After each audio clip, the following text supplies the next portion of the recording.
Ayan, magandang umaga sa inyong lahat. At tulad ng aking sinabi, ay mag-email po kayo sa akin kung gusto niyo ako makausap.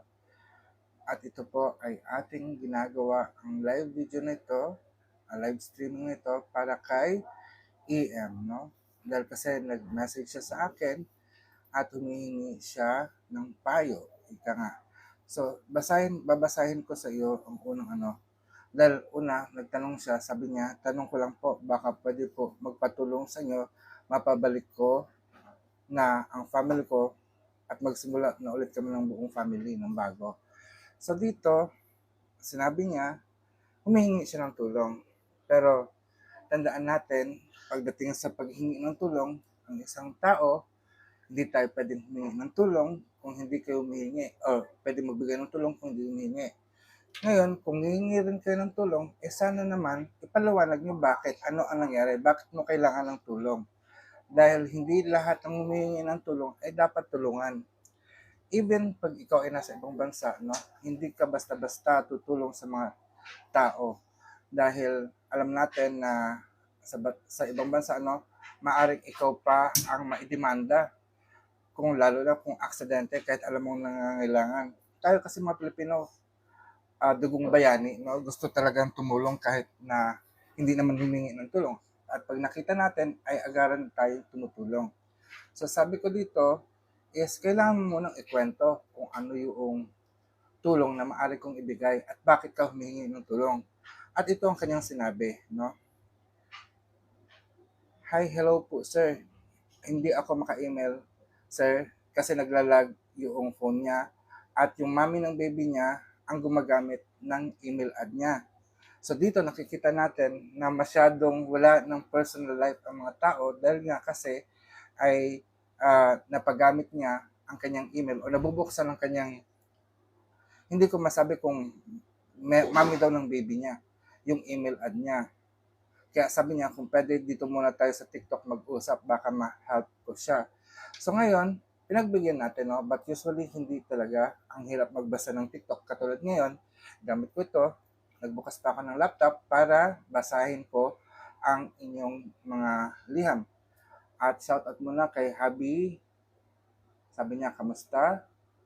Ito, mabuti naman at nagpabasa tayo. Sabi niya, ito ang sulat niya.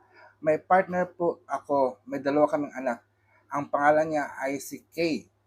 Ang problem po, umalis sila ng house matagal-tagal na din. I think 2 years na po. Try ko inaayos para sa anak namin. Ako po nagkagawa ng problema kasi po nakabuntis ako ng ibang babae. So yon, na may asawa ka, EM, at ang asawa mo ay si Kay, umalis siya ng house kasi nga nakabuntis ka ng ibang babae. I think natural lang na layasan ka ng iyong asawa dahil kasi nakabuntis ka ng ibang babae. At medyo masakit yon. Binali mo yung tiwala ng tao, no? Hindi naman kasi pwede na gumawa ka lang ng gumawa ng masama, pero yung taong, kunyari, partner mo, asawa mo, okay lang sa gusto mo. Hindi ganon, no? Bawat kasalanan ay dapat pagbayaran. Kahit nga humingi ka kay Jesus Christ ng patawad humingi ka ng patawad sa Diyos, maaari kang patawarin ng Diyos, pero yung taong sinaktan mo, tao pa rin Nasasaktan din at nadadala, no? Sabi niya, mahal na mahal ko po ang family ko. Aminado,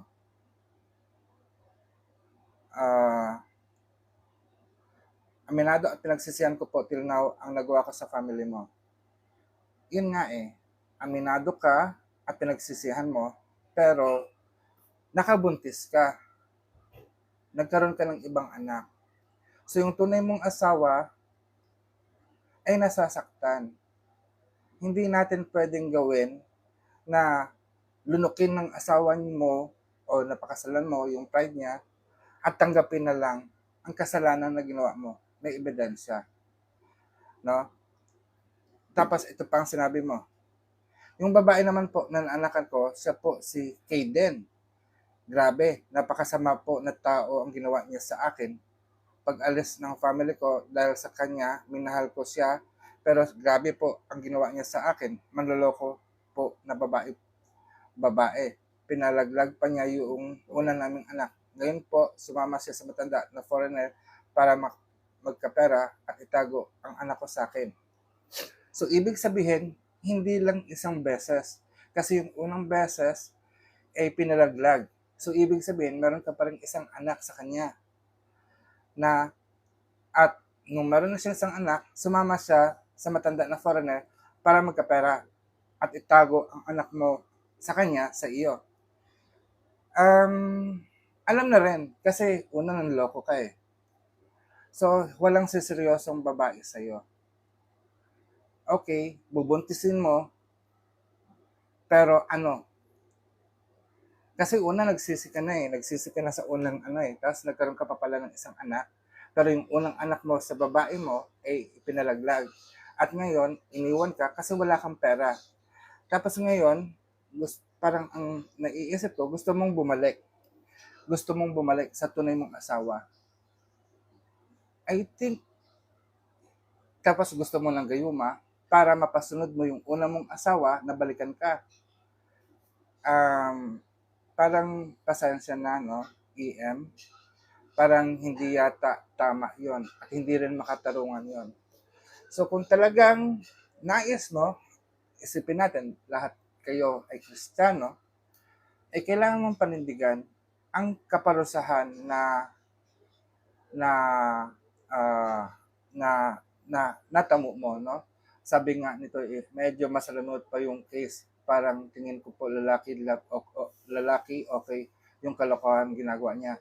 Dapat kasi maintindihan natin na hindi tama ang manloloko ng iba. Aminin na natin na Makati, malibog, no? Ngayon dito sa TikTok panay kalibugan at nakakalungkot kasi nga yun ang nagiging norm. Nanonormalize na. So bukod sa TikTok, merong X at merong kung ano-ano pang social media app na padaanin. Siguro yung ganito, no?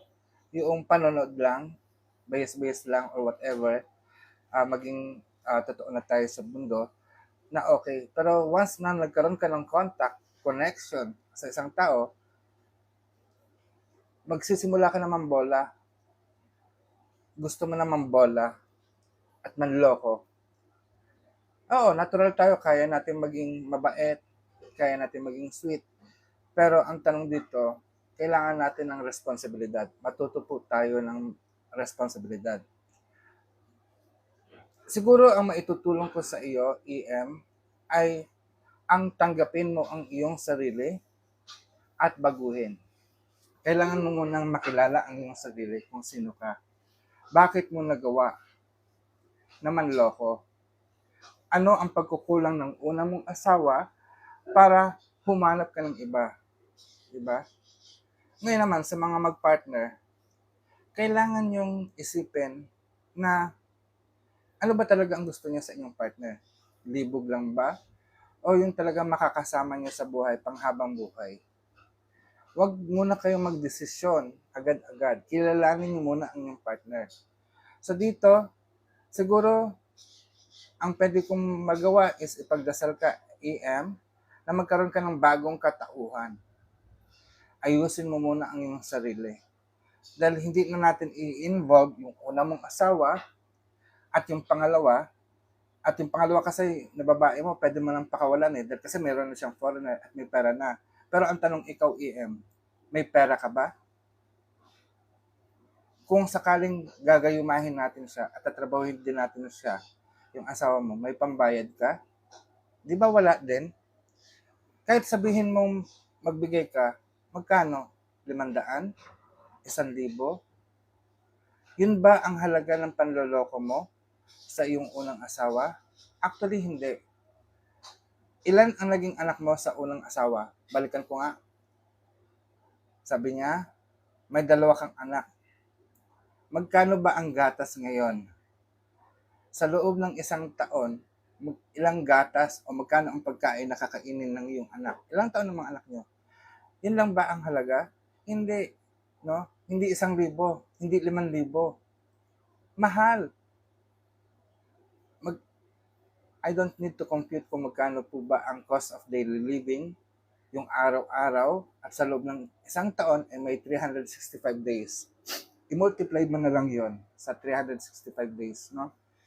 So, kung ikay magpapagawa, wala din eh. Siguro ang mas mabuti na gagawin ng bawat isa is baguhin ninyo muna ang inyong sarili para hindi na kayo gumastos. Marami sa inyo nagtatanong magkano po ba ang gayuma? Bakit kayo manggagayuma? Bakit gusto? Meron po tayong gayuma. Oo, nagbebenta tayo 1,800. Pero bago po namin ibigay yun, kailangan po muna na dumaan kayo sa consultation. Kailangan nyo ba talaga ang gayuma? Baka naman masolusyonan to nang hindi gumagamit ng gayuma. Kasi kadalasan sa mga taong humahanap ng gayuma, ang problema ay kaisipan. Pero para sa iba dyan, maaring sige, bumili kayo. Pwede namin ibenta yon. At yung iba naman, basta't benta lang, hindi muna kayo pinapayuhan. Iba nagbebenta lang, pero hindi kayo sinasabihan kung paano pagganahin. Teka lang.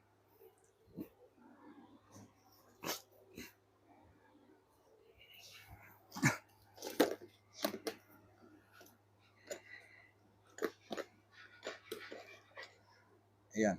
Hindi ko alam paano ito buksan. Kami dito, meron kaming binibenta. No? Meron kaming binibenta. Bote Natura. Kaya nga lang, hindi namin ito basta-basta binibigay. Kailangan nyo mag-email sa akin, puntahan yung aming website, at sabihin nyo bakit mo kailangan. No? Then, bago namin ibenta ito, kailangan muna, tawasin muna namin kayo, makonsulta natin, malaman natin kung ano yung problema. Katulad nito, sinabi lang ni EM yung problema niya at yung gusto niya na magbalik sila ng pamilya nila. Pero kasi yung pagkakasala nito, it takes time para ma-fix. Kasi una, nasaktan mo ang damdamin ng iyong unang asawa. Kailangan mo lang pagalingin muna ang puso nung nasaktan mong tao. Ngayon, paano papagalingin? Kasi gumawa ka ng kasamaan eh. So, anong dapat mong gawin? Kung gumawa ka ng masama noon, yun ang naging dahilan para magkaroon siya ng magkasakit, no? At magalit. So, gumawa ka ng mabuti. Isipin mo, kasi ikaw naman nakasama sa unang asawa mo. Alam mo at kilala mo kung ano yung dapat gawin para sa asawa mo. So, gawan mo ng mabuti. Ngayon, baka isang reason din na inalisan ka ng asawa mo dahil kasi wala kang perang binibigay sa kanya. Ado maghanap ka ng pera, magkaroon ka ng trabaho, maayos na trabaho. Baka siguro kaya hindi ka rin binibigyan ng maayos na trabaho ng Panginoon, alam ng Panginoon na kung magkakaroon ka ng maraming pera, mambababae ka ulit. Magbubuntis ka na naman ulit ng ibang tao. So gusto ko lang paano po if sa pag-apply trabaho, pwede po ba yan? Yes, itong Bote Natura, pwede po, no? Pwede po. Pero dapat, tulad ng nasabi ko, itong Bote Natura na to, bago mo ito matanggap, kailangan muna dumaan ka muna sa isang konsultasyon. Kasi parang ganito lang yan. Ang gayuma ay isang gamot. Kung merong mga gamot na nabibili sa butika, pero ito, hindi to pang butika na over the counter. Kailangan nito ng consultation. Kailangan muna natin malaman ano ang problema ng iyong katawan, ng iyong isipan, ng iyong damdamin at iyong kaluluwa para mapagana natin ito. Kasi kung bibili ka lang nito, hindi gagana yan. Kahit na anong gusto mong gawin, hindi gagana. Gagana ito ayon sa pangangailangan mo. So, kailangan talaga magkaroon ng consultation, kailangan mo nang matawas, magre-ritual tayo together, para mapagana ninyo ang gayumang ito. So, yun po yung kahalagahan ng gayuma. Hindi yung pwedeng ganito na lang na madali ninyong makuha ang mga bagay-bagay, no? Hindi po, dapat nyo pong paghirapan. Kasi nga, naghihirap din yung misis mo eh. Naghihirap yung asawa mo. So, paano mangyayari na magbabalik sila kaagad-agad, no? Although we know na matagal ang proseso ng paggaling, no? So, ito yun po, no? Meron tayong pangalawang email na gustong tugunan din. Gusto na rin naman niya makipagbalikan sa kanyang boyfriend, no? Bakla daw kasi siya. At bakla, pareho silang dalawa. Pero in terms of that, basahin ko lang din at hindi ko nababanggitin ang kanyang pangalan. Sinabi niya, "Hello po, magandang buhay. Sana po matulungan niyo ako. Magkabalikan kami ng BF ko. We're both gay. Nakipaghiwalay po siya sa akin. Help me po, paano ko siya mapababalik? Please po." Pero reply ko sa kanya, "But as you said, he cheated on you many times." Paano ba? Sabi ko, pero hiningan ko muna siya ng kwento, no? At tuloy ng kwento niya, sabi niya, bali mag 5 years na po kami sana sa September 26. Nagkakilala po kami sa isang event, both makeup artist kami. Pero now po is nagtitrain ako ng mga nagpa-pageant. Mas doon ako nag-focus. May mga bagay po kaming hindi napagkaunawaan. Like he cheated on me many times. Lagi ko siyang pinatawad. Hindi ako napagod. One time nahuli ko siya through messenger, hindi siya nagpaalam sa akin. Nagpunta ako sa kanila. Tapos nag-usap kami, nag-inom, so nalasing po. At ang dami pong nasabi, nagkasumbatan. Tapos ayun, pagod na daw po siya. Ayaw daw niya ako nakikitang nasasaktan. Pero sa totoo lang po, mahal na mahal ko. Ang hirap minsan kasi sa pagmamahal, no? Especially in gay relationship. Hindi naman sa lahat, no? Pero usually ang mga gay relationship, aminin natin anong focus. Pwede naman talaga magmahal ng totoo ang isang gay. Pero nandun pa rin may behavior ang mga gay, mga bakla na malandi. Aminin natin sa hindi, may pagkamalandi ang mga bakla. At ngayon nakikita ko na parang nagiging normal na rin ang tumikim ng iba. No, while in the relationship, no, merong ganon na parang polyamorous na pwede kang mahal kita pero mahal ko rin siya. Paano 'yon? No? At isa tong trend na hindi ko pa rin maintindihan. Although matagal na po ito sa Amerika, sa ibang bansa, pero bilang isang Kristiyanong bansa, no, or Abrahamic faith, medyo conservative tayo doon at hindi tayo sanay sa maraming asawa, maraming boyfriend. Maaring sa mga Muslim ay alam nila yon, kaya nga lang sa mga Katoliko ay hindi din, no? So, ang hirap. Usually, sa pagmamahal, gumagawa kayo ng rules. Gumagawa kayo ng batas. Kaya kayo nagpakasal sa simbahan dahil gusto nyong ipatupad na batas, yung isa lang, ikaw lang, tayo lang dalawa at wala nang iba. So ito yung tinatawag na monogamous relationship, no? Pero yung pagiging polyamorous o pagkakaroon ng iba't ibang partner or maaring pare-pareho kayo nagmamahalan sa isa't isa ay hindi pa okay, no? Tulad sa sinabi mo, muntikan ko mabanggit, no, makeup artist kayo, nakita mo na nag-cheat siya, niloko ka niya, he cheated many times. Pero pinapatawad mo siya. Tandaan ninyo, ang panloloko o pag-cheat ay hindi tama na ugali. Ngayon, kung pinatawad mo siya ulit, at ginawa niya ulit, at pinatawad niya ulit, so ang cheating ay nagiging normal sa inyong relationship. So, ibig sabihin, okay lang na lokohin ka. Kasi pinatawad mo eh. Kung idadahilan mo na ang Diyos ay mapagpatawad at mahal ka pa naman niya, hindi na. Kung many times na, hindi na tama yung cheating. Ibig sabihin, naging normal na. Ang problema dito, hindi na sa kanya, kundi ikaw na ang nagkakaroon ng problema. Kasi parang okay lang na lokohin ka eh. Okay lang na lokohin ka, which is hindi dapat. Dapat sa relationship ay may pagtatapat, merong trust, may faithfulness, may loyalty. Sabi ko nga ano ba yung formula ng true love? Una, knowledge. Dapat meron kang kaalaman sa isang tao. Pangalawa ay dapat meron kang understanding, pag-unawa, pagkilala, pag-unawa sa isang tao. Pangatlo ay dapat merong trust, tiwala.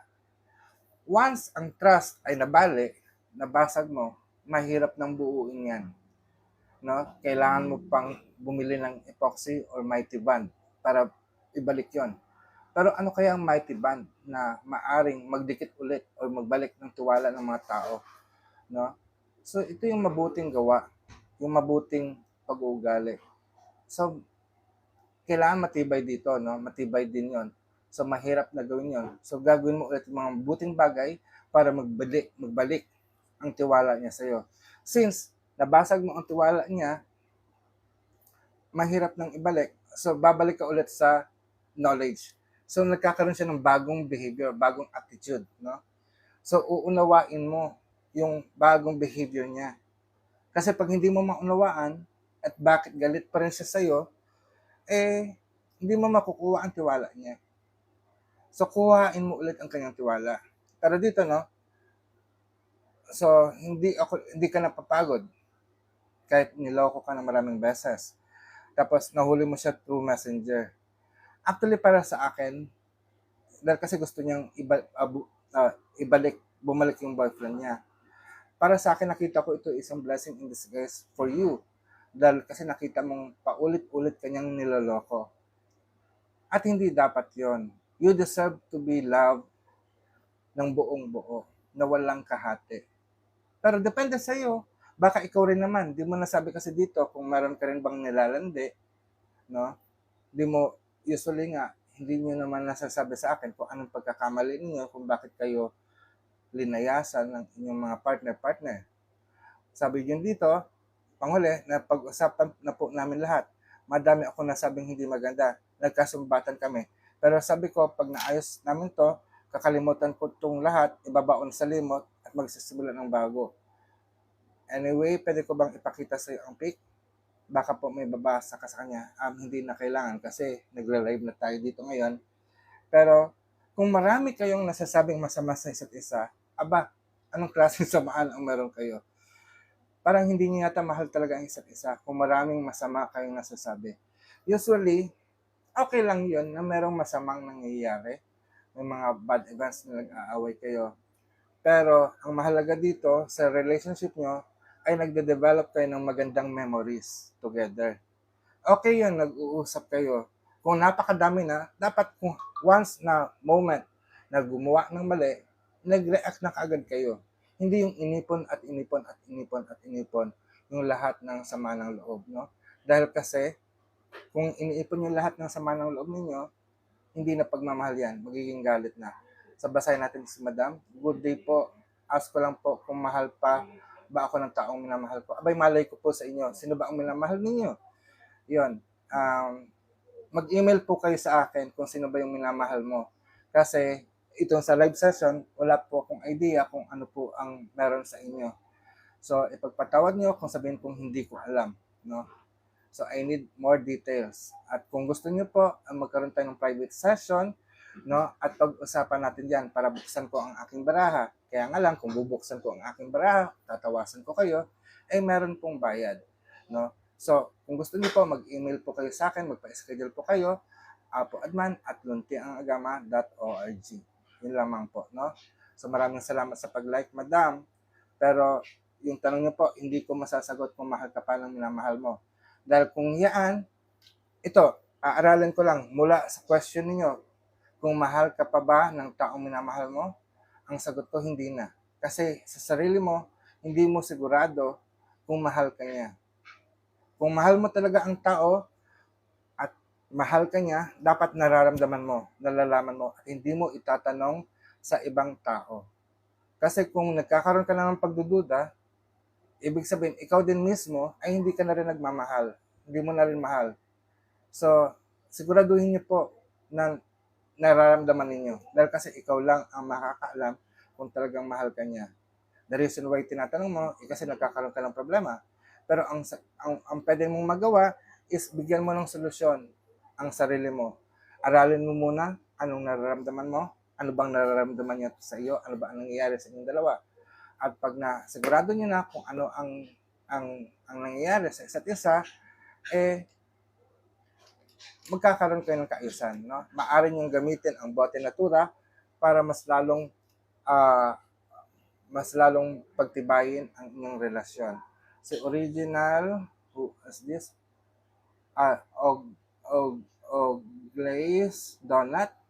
Kumusta na po? Mabuti naman po at nagla-live lang tayo. May sinagot lang po tayong mga katanungan email. So, siya, medyo mahaba-haba na rin itong aking pagsasalita dito. Ako'y magpapaalam na at magtatrabaho na po. No? Mangku, kamusta Mangku? Pero, ayan, ako'y magpapaalam na dahil kasi 9:35 na at marami na pong trabaho. Maraming salamat sa inyong panonood. Paalam!